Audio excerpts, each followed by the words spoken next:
Whatever he did was completely disgusting. It's beyond criminal. I don't even know what it is. I look at it like he disgraced everybody. He disgraced the black race by being a black man. I know a lot of black people, and they hate him for it because it painted a picture towards all of them. An ex-mobster just dropped a warning so serious, so blunt, that it changed the entire way people are looking at Diddy's new prison. He said that what's happening behind those walls isn't just dangerous. It might be worse than anything Diddy faced before. And the craziest part? This warning came right after Diddy was moved into a place everybody thought would be safer. Because on paper, Fort Dix looks like an upgrade, cleaner living, more sunlight, more freedom, better everything. But inside, the people who really understand prison politics, the ones who lived it, survived it, and ran with some of the most dangerous men alive, they're saying this better prison might actually be the biggest threat to Diddy's survival yet. And what they're revealing is wild. Why low security creates high danger, how the wrong person could reach him without warning, and why a simple transfer might have put him right in the middle of something far more unpredictable than MDC Brooklyn ever was. If you're watching this, you already know something about this situation is off. But the truth behind what's happening inside Fort Dix is way deeper than anyone expected. I had 3 racketeering indictments, 2 federal and 1 state, and nobody in my former life would ever approve of something like that, and I think Anthony will vouch for that. We didn't beat up women. We didn't do things like that. We were taught to respect women in a big way, especially our families. So, in our life, if you violated another made man's wife, daughter, sister, mother, you're in a lot of trouble. So we didn't stand for that in any way, shape, or form. If somebody like that was in our former life, he wouldn't last. When news broke that Diddy was finally being moved out of MDC Brooklyn, people thought it was the first good thing to happen to him, since his sentencing MDC is known as one of the worst federal jails in the entire country. Overcrowded, filthy, violent, and unpredictable. So when he was transferred to Fort Dix, a place with open yards, programs, fresh air, and a calmer reputation, the public assumed this was a win for him. But the people who actually understand how prisons work didn't celebrate at all. Because Fort Dix isn't just better, it's looser. And anyone who knows the system will tell you the same thing. The looser the security, the easier it is for things to go wrong. In a place like MDC, Diddy was miserable, but he was watched. Guards were everywhere. Movement was limited. Even the worst inmates were boxed in. Fort Dix isn't like that. Here, inmates walk around more freely. They travel between units. They mingle. They move in and out of areas where eyes aren't always watching. And for someone as high profile and as controversial as Diddy, that's not comfort, that's exposure. Even ex-mobster Michael Franzese said it himself. Sometimes the nicer prison is the most dangerous for someone like him.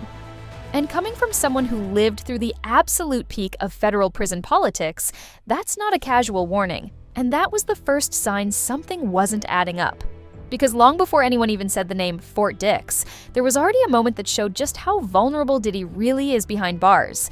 But this next part, this is where things turn dark. He said, I was sleeping in my bed in the prison. It's a federal detention facility in Brooklyn called MDC Brooklyn. And there are federal inmates who are in many cases waiting for their trial as well. And Diddy claimed that somebody held a knife to his throat. He woke up and this guy basically had him and he had the knife, and Diddy was at this person's mercy now. And I think that was something they wanted known during the hearing because they wanted the judge to take some pity on Diddy. It probably didn't help ultimately because he does get the 4+ year sentence. But again, this just is something that is the reality of life for Diddy right now. It's a guy who's worth hundreds of millions of dollars who is now living in a prison cell and will be at least, again, for the next 2.5 years or so. So, Michael, obviously it was kind of like an intimidation tactic, right? It didn't seem like they were actually trying to hurt them. One of Diddy's friends, and that's why the story is kind of has gotten a little bit more attention now today, because one of Diddy's friends has come out and spoken about it as well. And it according to the friend, it sounds like the guy said something to the effect of, I could hurt you at any time, in a little bit of more threatening language. Before anyone even mentioned Fort Dix, there was one moment that exposed just how vulnerable Diddy really is behind bars. According to reports from the MDC Brooklyn facility, Diddy woke up one night with an inmate standing over him. holding a blade to his throat. No shouting, no commotion, just a silent reminder that someone had reached him without anyone noticing. The guy didn't use the weapon. He didn't need to. He allegedly told Diddy something along the lines of, "I can get to you whenever I want," and walked away. That kind of threat doesn't leave bruises, but it does something worse. It gets into your head. It makes every sound, every shadow, every night feel like a countdown. And if that could happen in one of the most heavily controlled facilities in the country, imagine what's possible in a prison with fewer eyes watching. That's exactly why ex-mobsters started sounding alarms the moment Diddy got moved. And he'll be a lot better off in prison than he is in the federal jail. You know, at least there you can move around and you got some freedom on the yard and things like that.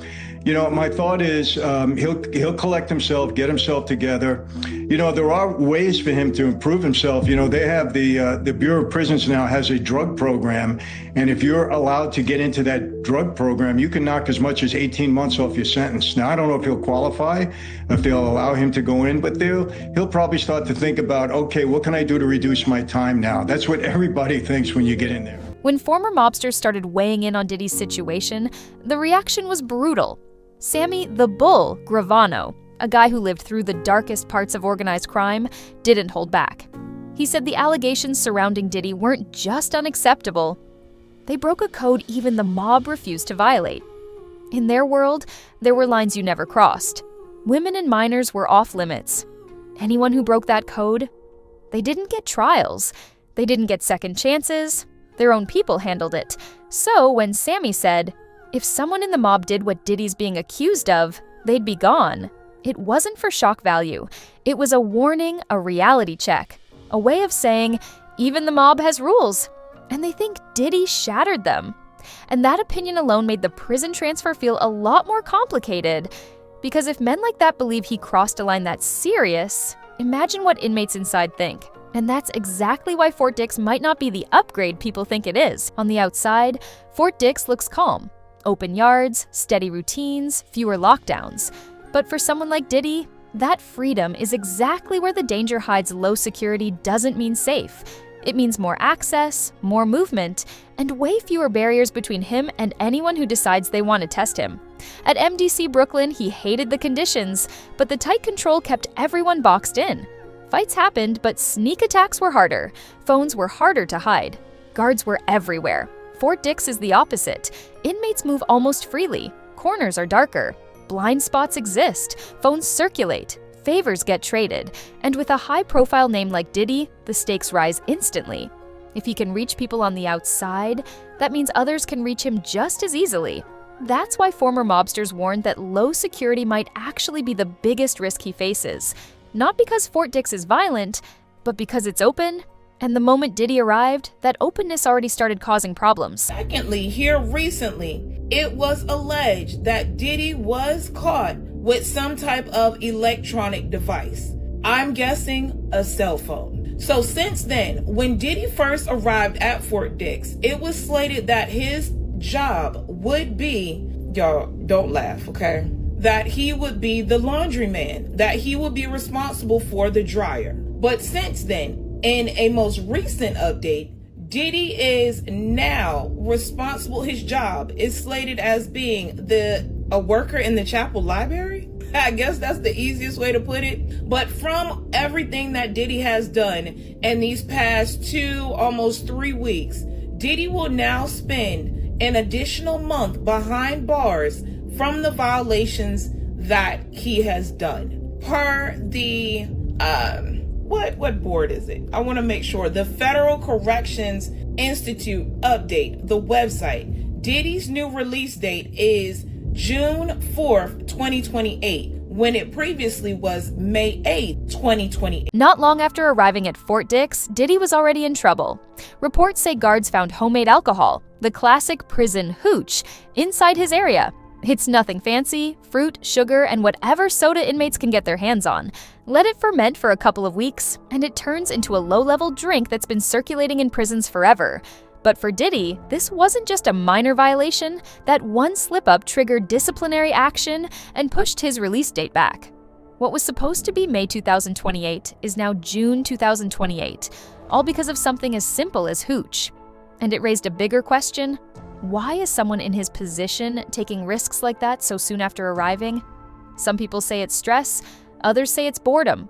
But whatever the reason, it proved one thing.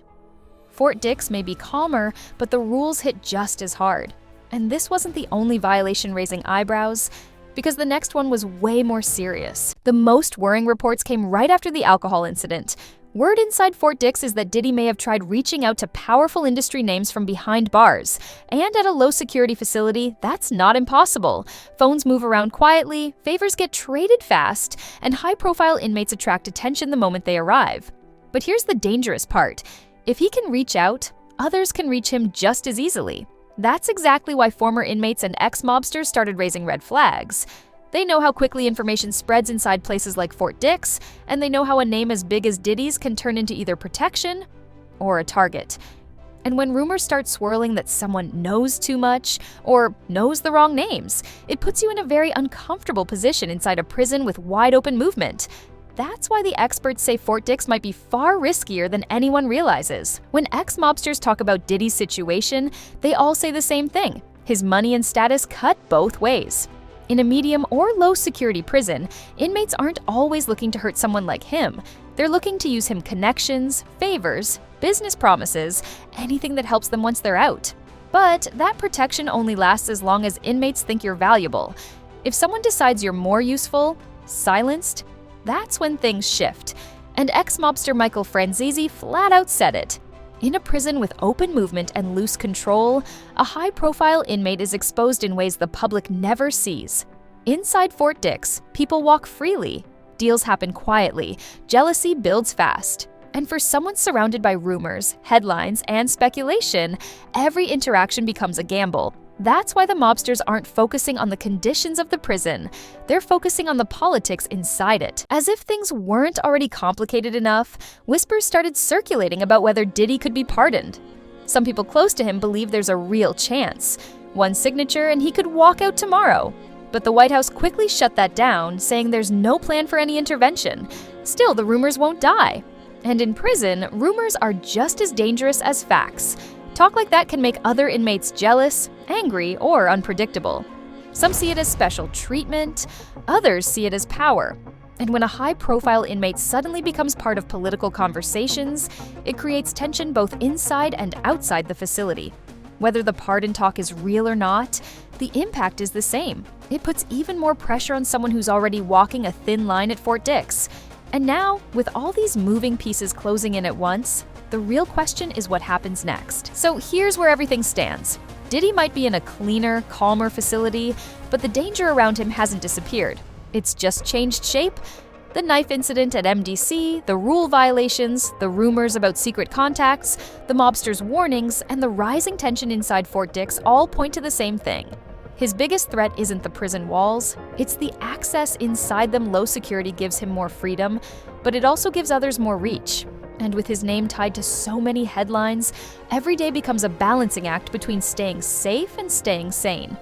The next 2 years won't be easy. And for someone with Diddy's profile, they might be the most unpredictable years of his life. But what do you think? Will Fort Dix help him finish his time quietly? Or could this better prison end up being the biggest risk of all?